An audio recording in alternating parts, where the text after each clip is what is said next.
Hello दोस्तों, स्वागत है आपका हमारे इस नए वीडियो में, जिसमें हम आपके साथ डिस्कशन करने वाले हैं आरआरबी एनटीपीसी सीबीटी 2 के एग्ज़ाम्स के बारे में। आपको पता है कि लेवल 6 और लेवल 4 का एग्ज़ाम हो चुका है, 3, 2 और 5 के होने अभी भी बाकी हैं। तो आप इन एग्ज़ाम में कैसे अपना स्कोर बूस्ट करें और क्या स्ट्रेटजी रखें मेरे पॉइंट ऑफ व्यू से, क्योंकि मैं भी आपकी तरह एक्सपीरियंट ही हूँ और मेरे भी 2, 3 और 5 के एग्ज़ाम होने भी बाकी हैं। तो आइए बारी बारी से डिस्कशन करते हैं। मेरा intro, my self Abhimanyu Singh, मैं यूपी से हूँ लेकिन मैंने कोलकाता रीजन से बाहर रखा है और लेवल 6 और लेवल 4 के एग्ज़ाम मैं दे चुका हूँ। सभी एग्ज़ाम में मेरा नाम आया था और इससे पहले जो वीडियो बनाई थी उसमें मैंने 35 बोल दिए थे प्री में गलती से, उसमें 75 मेरा राय स्कोर था और बढ़ के वो 91 हो गए थे। ठीक है, और इस तरह से सभी लेवल में क्वालिफाई 6 और 4 के एग्ज़ाम दे चुके हैं। 6 में 92 स्कोर है, 95 सही थे और 9 गलत थे। 104 अटेंड किए थे और लेवल 4 में 99 अटेंड किए थे, उसमें 13 गलत थे और 81 ट्राई स्कोर बना था, शायद 86 सही थे हमारे, 13 गलत थे। तो अब लेवल 5 का एग्ज़ाम जो होना है वो 12 जून के आसपास से माना जा रहा है। तो उसमें हम क्या करें अपना स्कोर और अच्छा करने के लिए? मेरा भी टारगेट है कि भाई 92 इधर लाए, चलो इस बार 100 लाने का ट्राई करते हैं। आपके हाथ में सिर्फ प्रैक्टिस करना होता है, नंबर कितने आएंगे नहीं आएंगे, उस दिन पेपर के दिन आपका दिन कैसा होगा, पेपर कैसा पूछ लिया, क्या पता जिसमें जो सवाल जीएस के पूछे वो आपको आ रहे हैं नहीं आ रहे हैं, ये सब चीज़ें मैटर करती हैं। तो लेकिन फिर भी हम अपनी तरफ से प्रिपेयर होके जाएंगे। क्या करेंगे? जो 2 एग्ज़ाम हुए हैं उनके एनालिसिस पर ही, उनके एनालिसिस बेस्ड तैयारी हम स्टार्ट कर देंगे। 1 महीने का समय मोटा मोटा हमारे पास, 1 नहीं 20 दिन तो है ही अपने पास। तो हम जब लेवल 6 और लेवल 4 का एनालिसिस करते हैं तो उसमें ये पाते हैं, मैथ सेक्शन की बात करें तो मैथ में सबसे पहले देखेंगे मेंसुरेशन, सिंप्लीफिकेशन और एसआईसीआई। ये 3 टॉपिक से अप्रॉक्स 15 सवाल तो आए ही थे। तो 35 में से 15 सवाल आपको अगर 3 चैप्टर कंफर्म करने से आ रहे हैं तो बुरा ही नहीं है। मेंसुरेशन के भी लगभग सब सवाल ऐसे थे जो आप आसानी से सॉल्व कर सकते हैं, बहुत टफ नहीं थे। एक सवाल हद से हद टफ है, बाकी 5 से 6 सवाल जो हैं वो इजी ही थे। और सिंप्लीफिकेशन को तो बस जोड़ना घटाना गुणा भाग बॉड मास पर आधारित 5 सवाल लेवल 4 में आए हुए थे। लेवल 3 में तो शायद, लेवल 6 में तो कम ही थे, लेकिन टोटल मिला के 5 से 6 सवाल थे। और जो जनरल सवाल थे 5-7 वो तो सबसे हो जाते हैं, लासा मासा टाइप वाले, और जोड़ना घटाना। अलजेब्रा का एक सवाल था। तो सबसे पहले हम क्या करेंगे, जिसका तैयार नहीं है वो मेंसुरेशन ओके करेगा, देन एसआईसीआई ओके करेगा, देन सिंप्लीफिकेशन ओके कर लेगा। उसके बाद जो बाकी के टॉपिक हैं पढ़ता रहेगा। उसके बाद हाई स्कोरिंग एरियाज में रीजनिंग आती है, आप उसमें 35 के 35 अटेंड कर सकते हैं। बहुत टफ आता है तो आप 30 तो तब भी अटेंड कर सकते हैं। इस बार का जो एग्ज़ाम का लेवल था 6 की बात करें तो वहाँ पे आप 35 अटेंड ना करके 32, 31 या 30 तक भी अटेंड करते हैं तो अच्छा स्कोर माना जाएगा। क्यों? पजल बहुत सारे आए थे, 10 पजल के आसपास आए थे। तो आपको यहाँ से ध्यान क्या देना है, लेवल 4 में भी 10 पजल थे, 6 में भी 10 पजल थे, कम से कम। ज़्यादा रहे होंगे, कम नहीं हो सकते। तो आपको पजल पे एक्स्ट्रा फोकस डालना है। सिटिंग अरेंजमेंट और जो क्रम होते हैं, ये इसके ऊपर रहता है, ये इसके ऊपर इसका घर है, इसके ऊपर इसका घर, सबसे नीचे किसका, सबसे ऊपर किसका, इस तरह के। और हाँ, ऊपर साइड देख करके या उत्तर की दिशा की ओर मुख करके 6 लोग बैठे हुए हैं, दक्षिण की ओर 6 लोग बैठे हैं, इस तरह जितनी भी अजल पजल हैं आपको सब ओके कर लेनी है। और ये भी है कि ABC को ये लिखा जाता है, CDE को ये लिखा जाता है, तो ई का कोड क्या है, इस तरह वाली जो पजल होती हैं, ये 2 क्वेश्चन दोनों लेवल में आए थे, ये आप ओके कर लीजिए। तो रीजनिंग में ज़्यादा से ज़्यादा प्रैक्टिस करिए, जिससे क्या होगा, आपका समय भी बचेगा, देन आपके स्कोर भी हाई हो जाएंगे। देन आती है जीएस की बात करें तो पुराना जो पैटर्न था वही चल रहा है। आपके करंट 10 से 12 सवाल आपको मिलेंगे। उसके बाद आपके इकोनॉमिक्स 6 से 7 सवाल, अच्छे सवाल इकोनॉमिक्स के थे। और उसके बाद कंप्यूटर के 2 सवाल, और हाई स्कोरिंग एरियाज में स्टैटिक जी के 11 सवाल लगभग दोनों सेक्शन में पूछे गए थे। उस करंट अफेयर्स हो गया 11 सवाल, स्टैटिक जीके 11 सवाल हो गया, इकोनॉमिक्स 7 सवाल हो गया। ये हाई स्कोरिंग एरियाज थे। तो करंट अफेयर्स लगभग जुलाई के बाद वाले 5 से 7 सवाल थे, और जुलाई के पहले 2021 जुलाई के पहले 4-5 सवाल थे, इस तरह से था। तो आपको 2021 का मोटा मोटा पूरा करंट अफेयर्स देखना पड़ेगा, 2022 का भी आप शुरू कर दीजिए। नियुक्तियों से संबंधित सवाल आए थे, तो इस तरह से आप करंट पे फोकस करिए, स्टैटिक जीके पे फोकस करिए। और भूगोल की बात करें तो वहाँ से आपको नदियाँ, पहाड़, यहीं से सवाल देखने को मिले। दोनों लेवल में 2-2 सवाल नदियों से आए थे और इजी सवाल थे, बहुत टफ नहीं था। अपनी बेसिक ज्योग्राफी पढ़ रखी है तो आप उनको कर लेंगे। कंप्यूटर में भी बेसिक सवाल ही आए थे, FTP का फुल फॉर्म वगैरह आया था और USB का फुल फॉर्म आया था। लेवल 4 में कंप्यूटर के सवाल थोड़ा हार्ड थे। तो ये हो गया जीएस का सेक्शन। लेकिन जीएस का सेक्शन में क्या है कि अपने हाथ में चीज़ें होती नहीं है। बहुत बेसिक सवाल पूछा, हमें नहीं आता तो हमारे लिए तो टफ ही हो गया। लेकिन मैथ और रीजनिंग पे हाई स्कोरिंग एरियाज होते हैं। अगर आपने पढ़ रखी है तो सवाल तो आएगा ही, नंबर चेंज करेंगे, कॉन्सेप्ट तो वही रहने वाले हैं, तो आप वहाँ पर अच्छा स्कोर कर सकते हैं। तो इस तरह से आप फोकस करिए कि मैथ और रीजनिंग पहले ओके करिए, देन आप जीएस पे फोकस डालिए। यहाँ तो ये तो है नहीं कि आप सेक्शनल नहीं पास होंगे तो आपका सिलेक्शन नहीं होगा। आप 70 नंबर लाइए, मैथ रीजनिंग में लाइए, जीएस में 0 नंबर कर दीजिए। अगर आप मेरिट में है तो पास हैं। ये नहीं हुआ कि आप जीएस में फेल तो सब में फेल, ऐसा कुछ नहीं है। अब बात आती है कितने अटेंड करें। ये भी बहुत बड़ा सवाल है कि अटेंड कितने किए जाएँ। हमें सबको पता है कि अगर हमारे 90 के आसपास भी नंबर हैं, जो पेपर देखा उसको तो अभी तो ये बोल रहे हैं लोग कि 80 से 85, बहुत सारी वीडियो यूट्यूब पे आ चुके हैं कि कट ऑफ कितनी जाएगी। वो तो फाइनली पता चलेगा, क्योंकि आजकल कट ऑफ का तो सीन अलग ही चल रहा है। यूपीएसआई में 120 पे लोग 120 क्वेश्चन पे लोग दौड़ना शुरू कर दिए थे। फाइनल सिलेक्शन मान रहे थे, पी की कट ऑफ ही, मतलब पहले एग्ज़ाम की ही कट ऑफ इतनी हाई चली गई, 120 पॉइंट समथिंग चली गई कि सब ऐसे ही बैठे रहेगा। तो आप पहले से पूर्वानुमान ना लगाएं कोई भी यूट्यूब चैनल पे, या देखिए विश्वास करिए लेकिन अब गेस नहीं कर सकते ना, क्योंकि लास्ट टाइम की तरह फिर यहाँ पे धोखा हो। उससे बढ़िया आप तैयार रहिए। अप्रॉक्स 90 के आसपास आप आ रहे हैं तो आप थोड़ा सा सेफ जोन में है। कंफर्म नहीं है लेकिन हाँ, आप कह सकते हैं कि आप सेफ जोन में है। तो मोटा मोटा आपको 100 क्वेश्चन ही अगर आपके सही होते हैं तो इट मीन्स आप पूरी तरह से श्योर सेलेक्टेड है, मोटा मोटा। अगर आपको 100 क्वेश्चन पे सिलेक्शन मिल रहा है तो आप 120 क्वेश्चन क्यों अटेंड कर रहे हैं? सिंपल है, आप 100 से ऊपर अटेंड ही मत करिए, क्योंकि कोई भी बहुत ही रेयर बच्चे होंगे, वो बहुत ही अच्छी तैयारी वाले बच्चे होंगे जिनके 100 में 120 में 120 या 120 में 115, 10, 109 इस तरह से सवाल उनको आते हैं या उनके सही होते हैं। ठीक है, आना और सही होने में भी अंतर है। आने मतलब हमें आ रहे हैं, और सही होने मतलब हमने गेस करके फंसा दिया है और सही हो गया। तो उस तरह से 120 भी सही हो सकते हैं। लेकिन आने का मतलब 115 या 110 सवाल किसी को 120 में आ जाए, एक तरफ से बहुत टफ चीज़ है, क्योंकि जीएस का सेक्शन ऐसा है कि 30 क्वेश्चन भी जो कोई कर ले रहा है, बहुत अच्छी जीएस है उसकी। ठीक है, तो आपको 100 से ऊपर अटेंड ही नहीं करने हैं।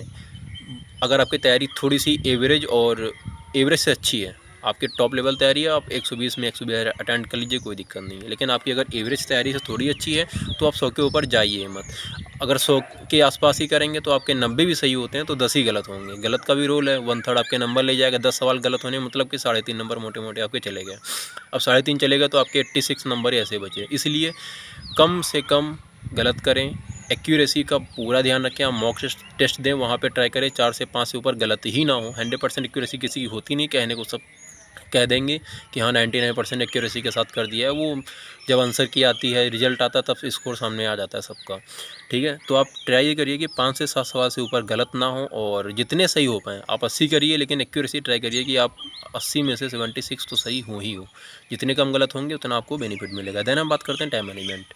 परीक्षा हॉल में टाइम मैनेजमेंट अलग कहानी है, आप जब घर में मॉक टेस्ट देते हैं तो उसकी अलग कहानी है। दोनों को बैलेंस कैसे करें? तो जब भी आप घर में एसटी दें, और एसटी दें कहाँ से, पहली बात ये भी आती है घर में एसटी देने के बहुत से ऑप्शन है। एक तो ऑफलाइन एसटी है, फिर उसके बाद आप ये टेक्स्ट बुक की एसटी हो गई, फिर आपकी ग्रेडअप या बायजू हो गया उसकी एसटी हो गई, फिर अड्डा 247 की एसटी हो गई, महिंद्रा की एसटी हो गई, अंकित सर एक आते हैं यूपी से हैं, उनकी भी एसटी आती हैं, रोजगार वित्त अंकित सर की एसटी आती हैं। ये बहुत से आपके एसटी के सेक्शन हो गए।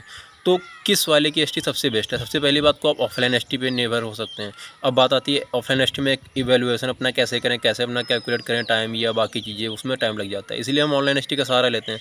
ऑनलाइन एसटी में जो मेरा पर्सपेक्टिव है, सबसे बेस्ट मुझे जो लगी वो एक हमारे अंकित सर, रोजगार वित्त अंकित सर वालों की, और देन क्या, सबसे पहले तो आप बायजू को रखिए। बायजू वालों की एसटी में क्या है कि सवाल आपको ऐसे मिलेंगे जो लेवल अभी पूछा जा रहा है। उसमें क्या है, आपका टाइम मैनेजमेंट का प्रॉब्लम लगभग सॉर्ट आउट हो जाएगा। अगर आपने बायजू वालों की 20 से 25 एसटी दे रखी हैं तो आप ग्रेडअप पे, हाँ ग्रेडअप या बायजू सेम ही है।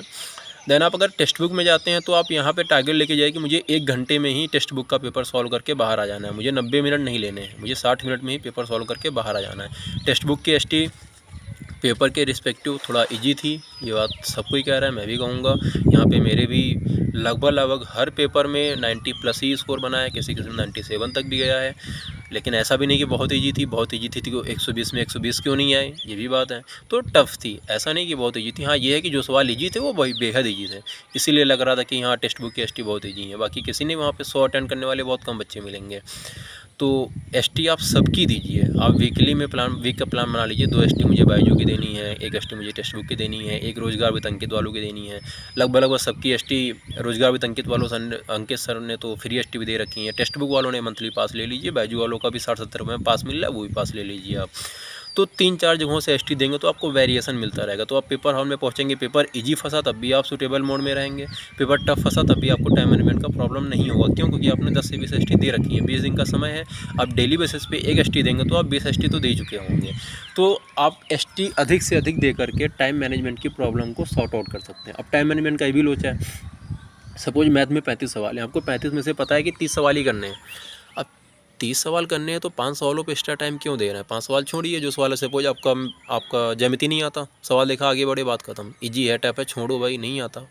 अब SICI सपोज आपको नहीं आता, SICI के सवाल थोड़ा लेंदी भी जाते हैं, तो छोड़िए, आगे बढ़िए, क्यों उस पर टाइम बर्बाद करें? आप 30 सवाल पे देखिए। और टाइम रेलवे में टाइम अगर किसी को कम पड़ रहा है तो मतलब उसकी तैयारी थोड़ा कहना ही है, कैलकुलेशन वीक है, रीजनिंग वीक है। क्योंकि 90 मिनट में 120 क्वेश्चन बहुत ईजी, उसमें से आपके 50 क्वेश्चन जीएस के हैं। जीएस के 50 क्वेश्चन आप बहुत आराम से करेंगे तभी 15 मिनट में हो ही जाने हैं। बचते हैं आपके पास 75 मिनट। 75 मिनट में 35 मिनट के आप निकाल दीजिए रीजनिंग का समय और 40 मिनट निकाल लीजिए मैथ का समय। आराम से आपका पूरा मामला सॉर्ट आउट हो जाएगा। अब उसके बाद हम बात करते हैं how to prepare for paper hall. Paper hall में अपने आप को कैसे स्टेबल रखें। कई बार बहुत से बच्चे मुझे ऐसे मिलते हैं। मैं आपको थोड़ा सा अपना हिस्ट्री बता दूँ। मैं पिछले 2012 में मेरा इंटर हुआ था, तब से मैं पढ़ा रहा हूँ और इस तरह से ही चल रहा है अपना। कई गवर्नमेंट जॉब ऑफ़र भी 1-2 में हुआ भी अपना, और ऐसा भी नहीं कि बहुत सारी मिल गई। हाई स्कूल बेस पे 1-2 जॉब मिली भी और ऐसे ही चल रहा है अभी। तो इस वाली में भी इससे पहले सीजल वगैरह तैयारी करते थे, उससे थोड़ा अपना मैथ और रीजनिंग का सेक्शन स्ट्रांग हो गया था, इसीलिए थोड़ा सा इस पर अच्छा बेनिफिट मिला। और 92 और ये भी था कि उस दिन भी अच्छा अपना था, ऐसा कह सकते हैं। क्योंकि जीएस में 30-32 सवाल सही हो जाना, वो भी इस पेपर में लकी कह सकते हो आप। क्योंकि जो मैंने गेस करके किए वो भी सही हो गए, प्लस कुछ ऐसे सवाल आए जो मुझे आते ही थे। और कुछ सवाल इतने सारे पेपर दे रखे हैं, उसका एक्सपीरियंस मेरा कि किसी पेपर से कोई सवाल फंस गया, किसी से कोई फंस गया। बाकी मैथ रीजनिंग का अपना टारगेट रहता है कि 65 नंबर आने चाहिए। आप एसटी भी देखेंगे मेरी ऑफलाइन, जो मैंने यहाँ पे ऑफलाइन मतलब जो मैं मॉक टेस्ट में देता हूँ, तो लगभग मेरा 80-90, 95 ऐसे ही स्कोर चलता है। वही स्कोर हमारा कुछ ज़्यादा डिफ्रेंशिएट नहीं रहा उसमें। लेवल 4 की एसटी देखेंगे, वहाँ भी मैथ रीजनिंग का सेक्शन में 65 के आसपास ही है, 1 नंबर ज़्यादा या कम ही होगा। और जीएस पे मेरा पूरा पेपर निर्भर करता है कि 90 जाएंगे कि 100 जाएंगे कि 70 रह जाएंगे, वो जीएस पे डिपेंड करता है। तो बहुत से बच्चे मिलेंगे ऐसे जो घर पे प्रैक्टिस करेंगे 120 में 90 मार रहे हैं, वहाँ जाएंगे 50 नंबर रह जाएंगे। ऐसा क्या दिक्कत आती है? तो ऐसा दिक्कत उनके साथ ये आती है कि वो घर पे एसटी तो देते हैं, लेकिन एक कंफर्ट जोन में आने के बाद एसटी देते हैं। आप घर में एसटी दीजिए, ऐसा नहीं कि आप सुबह अपना 5 बजे उठे, फ्रेश माइंड फ्रेश होकर के अपना बैठ गया एसटी देने। कंफर्ट जोन है आपका। क्यों? सुबह 5 बजे 6 बजे अच्छा माहौल है, शांत है, पक्षी चहचहा रहे हैं, बढ़िया हवा चल रही है, अपना सूटेबल मोड में एसटी दे रहे हैं। अब पेपर हॉल के दिन क्या होता है? पेपर वाले दिन क्या होता है? आप पूरा दिन ट्रैवलिंग कर रहे होते हैं, कहीं इधर भटक रहे हैं, कहीं उधर भटक रहे हैं। पेपर सेंटर में पहुंचे, थके, अरे पानी मिला नहीं मिला, गर्मी है, पसीना बह रहा है। सेंटर में पहुंचे, आधे घंटे का रेस्ट मिला, वहाँ भी दुनिया भर के बायोमेट्रिक हैं, ये है वो है, देन पेपर देना है। तो पूरा आपका मेंटली भी थक गए हैं, फिजिकली भी थके हुए हैं। कई बार ऐसा होता है, जरूरी नहीं कि सबके साथ ऐसा ही होता है। बहुत लोगों का सेंटर के बगल में ही अपना फ्री माइंड होके फ्रेश होके गया है, अपना पेपर दिए चले आए। ऐसा भी नहीं कि सबके साथ वही सीन है, लेकिन कुछ बच्चों का सीन ये होता है। तो अपना तैयारी ऐसे लेवल पे करिए कि आप पूरी तरह से टायर्ड हों, उस अवस्था में भी आप 2 घंटे पूरी तरह से वेल परफॉर्म कर पाएँ। इस तरह से प्रैक्टिस करिए। आप एसटी दीजिए रात में खाना वाना खाने के बाद 9 बजे, पूरी तरह से दिन में थके हों, आप लग रहा है कि नींद आ रही है, उस समय आप एसटी देने बैठ जाइए। 2 घंटे आपने अपने माइंड को ऐसी सिचुएशन में काम करने के लिए तैयार करना है जो बहुत टफ हो आपके लिए, मेंटली भी और फिजिकली भी। तो इससे क्या है कि वहाँ का जो अचानक से, कई बार मेरा भी था, देहरादून एग्ज़ाम था मेरा, मैं गया था 8 तारीख को निकला और 9 तारीख की शाम मीटिंग था। 9 तारीख को पूरा दिन ट्रैवलिंग ही रहा, शाम टाइम पेपर था, सेंटर पे 3 घंटे पहले पहुंच गए। वहाँ पे दुनिया भर की डिस्कशन, बहुत से बच्चों से डिस्कशन, वो उससे बचना चाहिए। बहुत से लोग बताएंगे मेरा तो उसमें हो गया, उसमें हो गया, 120 में 100 ही करके आएंगे, इतनी एक्यूरेसी है, उतनी एक्यूरेसी है। तो इससे क्या होता है, हाइपर सिचुएशन क्रिएट हो जाती है और कहीं ना कहीं आप अंडर प्रेशर चले जाते हैं। मेरा तो इतना ही आता है, स्टीम में 80 ही आते हैं, मैं तो वैसे ही बाहर हो गया। तो उस डिस्कशन से बचिए। और पेपर देने जाने से पहले कभी भी पेपर रिव्यू मत देखिए। पेपर रिव्यू आपने सपोज देख लिया कि भाई आपका सेकंड शिफ्ट में एग्जाम है, आपने पहली शिफ्ट में देखा कि आप पेपर बहुत हार्ड आ रहा है, आपने दिमाग ने मान लिया कि भाई पेपर तो हार्ड ही आने वाला है, तो आपका दिमाग वैसे ही रिस्पॉन्स करेगा। आपका इजी क्वेश्चन भी दिखेगा, नहीं यार पेपर तो हार्ड आया, इजी कैसे आ गया, उसमें भी आप एक्स्ट्रा समय दे रहे हो। तो रिव्यू मत देखिए, पेपर के 1 2 दिन 4 दिन पहले रिव्यू बिल्कुल मत देखिए।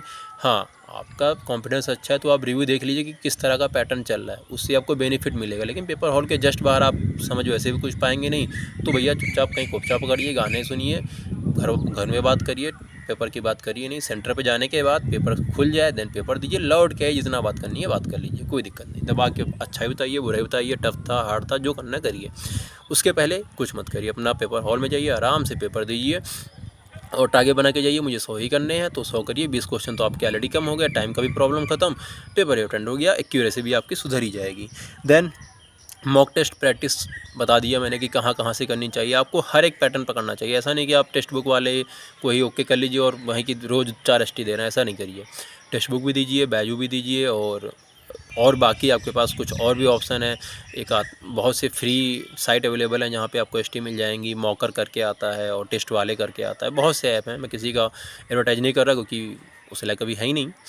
देन सबकी दीजिए, वहाँ से आपको हार्ड, इजी और मॉडरेट हर तरह की एसटी देने को मिलेंगी और आपका तैयारी अच्छा ही होगा। मॉक टेस्ट में फोकस ये करना है कि आप कम से कम समय में घर वाली एसटी कंप्लीट करिए, 1 घंटे या 1 घंटे 10 मिनट में तैयार करिए। उससे बाद एसटी तो दे दिया, अपना स्कोर देख लिया,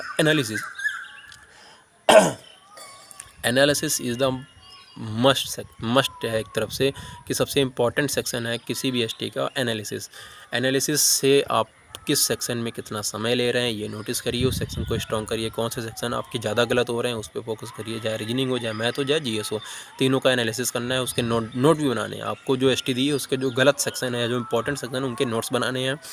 क्यों? क्योंकि वैसे भी जो एसटी बनाई है उसने एक छाँट-बीन के ही क्वेश्चन दिए इंपॉर्टेंट वाले। अब वो इंपॉर्टेंट वाले आपको आ गए तो मोटा-मोटा आपने 150 एसटी दे रखी हैं तो आपके पास 100-200 इंपॉर्टेंट मैथ के, 100-200 इंपॉर्टेंट रीजनिंग के, इस तरह के सवाल मिलेंगे। वहाँ से 10-20 सवाल तो बस ही जाने आपके। आपका काम तो ऐसे आसान हो गया। लेकिन आपने अगर मॉक टेस्ट की एनालिसिस नहीं किया है, नोट्स नहीं बनाए, रिवीजन नहीं किया है, देन आपको एसटी देने का कोई खास फ़ायदा नहीं है। फिर अगर एनालिसिस नहीं कर रहे हैं तो आपको फ़ायदा लेना है एसटी का, तो आप एनालिसिस ज़रूर से ज़रूर करें, ज़्यादा से ज़्यादा प्रैक्टिस करें एनालिसिस की। देन ऑनलाइन या ऑफलाइन स्टडी, कौन सी स्टडी बेहतर है?